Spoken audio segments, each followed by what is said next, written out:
തൃശ്ശൂരിൽ നിന്ന് കലാശക്കൊട്ടിൻ്റെ വിശേഷങ്ങൾ കൂടി അറിയാം. നമുക്കറിയാം, കഴിഞ്ഞ 2 തദ്ദേശ തെരഞ്ഞെടുപ്പുകളിലും ഇടതിനോടൊപ്പം നിന്നതാണ്. പക്ഷേ ഇത്തവണ BJP തൃശ്ശൂർ കോർപ്പറേഷൻ ലക്ഷ്യം വയ്ക്കുന്നുണ്ട്. ഈ സ്വരാജ് ഗ്രൗണ്ടിലാണ് കലാശക്കൊട്ടിൻ്റെ എല്ലാ മേളങ്ങളും അരങ്ങേറിയത്. ഹരീഷിലേക്കാണ്. ഹരീഷ്, അവസാന നിമിഷങ്ങളിൽ 2ാം ഘട്ട തെരഞ്ഞെടുപ്പിൻ്റെ കൊട്ടിക്കലാശം അവസാനിക്കുന്ന നിമിഷങ്ങളാണ്. നാളെ നിശബ്ദ പ്രചരണത്തിൻ്റെ ഒരു നിമിഷം. ശക്തൻ്റെ തട്ടകത്തിൽ എത്രത്തോളം കൊട്ടിക്കയറി കലാശക്കൊട്ട്? തൃശ്ശൂരിൽ കലാശക്കൊട്ടിന്റെ അവസാന നിമിഷങ്ങളാണ്. സ്വരാജ് റൗണ്ടിൽ ജനനിബിഡമായ ഒരു സാഹചര്യമാണ്. 3 വർഷങ്ങളിലായി ബാരിക്കേഡ് വെച്ചാണ് 3 മുന്നണികളും അവരുടെ ശക്തി തെളിയിക്കുന്നത് എന്നുള്ളതാണ്. അതിന്റെ ദൃശ്യങ്ങളാണ് ഇപ്പോൾ നമുക്ക് കാണാൻ സാധിക്കുന്നത്. അത്രത്തോളം ആരവമാണ്. എല്ലാം പൂരമാക്കി മാറ്റുന്ന, അല്ലെങ്കിൽ എല്ലാം ആഘോഷമാക്കി മാറ്റുന്ന തൃശ്ശൂർക്കാർ ഈ ഒരു തെരഞ്ഞെടുപ്പും അതിന്റെ തെരഞ്ഞെടുപ്പിന്റെ അവസാന നിമിഷങ്ങളും ആഘോഷമാക്കി മാറ്റുന്നു എന്നുള്ള ഏറ്റവും വലിയ ഉദാഹരണമാണ് നമുക്ക് ഇവിടെ കാണാൻ സാധിക്കുന്നത്. ആരാണ് ശക്തി എന്ന് മനസ്സിലാക്കാത്ത രീതിയിൽ അത്രത്തോളം ആരവമാണ്, ആഘോഷമാണ്. താളമേളങ്ങളുടെ അകമ്പടിയോടുകൂടി തന്നെ 3 മുന്നണികളും അവരുടെ ആ ശക്തി അവസാന നിമിഷം കാഴ്ചവെക്കുന്ന ആ ഒരു ദൃശ്യങ്ങളാണ് ഇപ്പോൾ കാണാൻ സാധിക്കുന്നത്. ഈ കലാശക്കൊട്ടിന്റെ അവസാന നിമിഷങ്ങളാണിത്.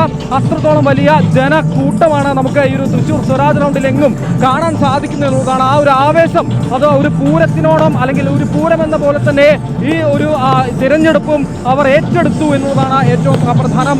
ആരാണ്, ഏത് മുന്നണിയാണ് ഈ ശക്തി പ്രകടനം കാഴ്ചവെക്കുന്നത് എന്നത് മനസ്സിലാവുന്നില്ല. അത്രത്തോളം ശക്തി, അല്ലെങ്കിൽ അത്രത്തോളം ഏറ്റെടുത്തു കഴിഞ്ഞു ഈ ഒരു തിരഞ്ഞെടുപ്പ് എന്നുള്ളതാണ്.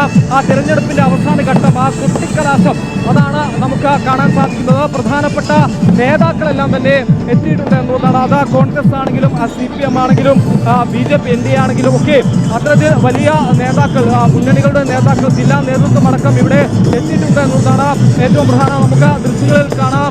കോൺഗ്രസിന്റെ രാജൻ പല്ലൻ അടക്കമുള്ള നേതാക്കളാണ് ഇപ്പോൾ ഇവിടെ എത്തിയിരിക്കുന്നത്. കോൺഗ്രസിന്റെ ആ ഒരു ശക്തി പ്രകടനം കാഴ്ചവെക്കുന്ന ദൃശ്യങ്ങളാണ് നമുക്ക് കാണാൻ സാധിക്കുന്നത്. ഇത് എല്ലാ തിരഞ്ഞെടുപ്പ് സമയത്തും സ്വരാജ് റൗണ്ട് ഇത്തരത്തിലാണ്. ജനനിബിഡമായിരിക്കും, വലിയ ആഘോഷമായിരിക്കും. ഈ ഒരു ആരവം, ഈ ഒരു അകമ്പടിയോടുകൂടി തന്നെ ഈ ഒരു ശബ്ദഘോഷവിരുദ്ധമായ ഒരു പൂരത്തിനെന്നോണം അത്രത്തോളം ആവേശത്തോടുകൂടി ഈ ഒരു തെരഞ്ഞെടുപ്പിനെ ഈ ആളുകൾ ഏറ്റെടുക്കുന്ന ഒരു കാഴ്ച കാണുന്നത്. എന്തായാലും ഇനി വളരെ കുറച്ച് നിമിഷങ്ങൾ മാത്രമേ ബാക്കിയുള്ളൂ. ആ ഒരു അവസാന ഘട്ടത്തെ ആഘോഷമാണ് നമ്മൾ കാണുന്നത്. 3 സ്ഥലത്തും ബാരിക്കേഡ് വെച്ച കൃത്യമായ രീതിയിൽ സജ്ജീകരിച്ചിട്ടാണ് ഈ 3 മുന്നണിയും അവരുടെ ശക്തി പ്രകടനങ്ങൾ അവസാന നിമിഷം കാഴ്ചവെക്കുന്നുള്ളതാണ്. ഒരു ആവേശം ഒട്ടും ചോരുന്നില്ല. ഇനി ഈ തെരഞ്ഞെടുപ്പിന് വേണ്ടിയുള്ള കാത്തിരിപ്പാണ്.